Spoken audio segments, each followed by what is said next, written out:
தருமபுரி மாவட்டத்தில் வக்ஃபு சட்ட திருத்த மசோதாவை எதிர்த்து தமிழக வெற்றிக் கழகம் சார்பில் ஆர்ப்பாட்டம் நடைபெற்றது. வக்ஃபு சட்ட திருத்த மசோதாவிற்கு எதிராக தமிழ்நாடு முழுவதும் மாவட்ட தலைநகரங்களில் தமிழக வெற்றிக் கழகம் சார்பில் ஆர்ப்பாட்டம் நடைபெற்று வருகிறது. நேற்றைய தினம் எதிர்க்கட்சிகளின் கடும் எதிர்ப்புகளுக்கு இடையே வக்ஃபு வாரிய சட்ட திருத்த மசோதா மக்களவையில் நிறைவேற்றப்பட்டது.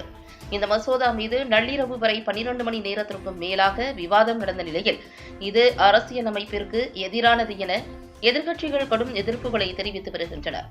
இந்நிலையில் வக்ஃபு சட்ட திருத்த மசோதாவிற்கு எதிராக தமிழக வெற்றிக் கழகம் சார்பில் மாவட்டம் தோறும் இன்று ஆர்ப்பாட்டம் நடத்த நிர்வாகிகளுக்கு தமிழக வெற்றிக் கழகம் தலைமை உத்தரவிட்ட நிலையில் தருமபுரி கிழக்கு, மேற்கு தமிழக வெற்றிக் கழக மாவட்ட செயலாளர்கள் தலைமையில் வக்ஃபு சட்ட திருத்த மசோதாவிற்கு எதிர்ப்பு தெரிவித்து தருமபுரி மேற்கு மாவட்ட செயலாளர் தாபா சிவா தலைமையில் தருமபுரி BSNL அலுவலகம் எதிரிலும், தருமபுரி கிழக்கு மாவட்ட செயலாளர் விஜயகாந்த் தலைமையில் அரூர் வட்டாட்சியர் அலுவலகம் எதிரிலும் வக்ஃபு சட்ட திருத்த மசோதாவிற்கு எதிரான ஆர்ப்பாட்டம் நடைபெற்றது.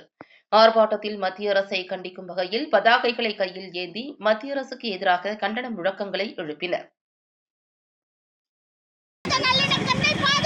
மக்கள் நல்லிணக்கத்தை பாதுகாப்போம், பாதுகாப்போம், பாதுகாப்போம், மத நல்லிணக்கத்தை பாதுகாப்போம்.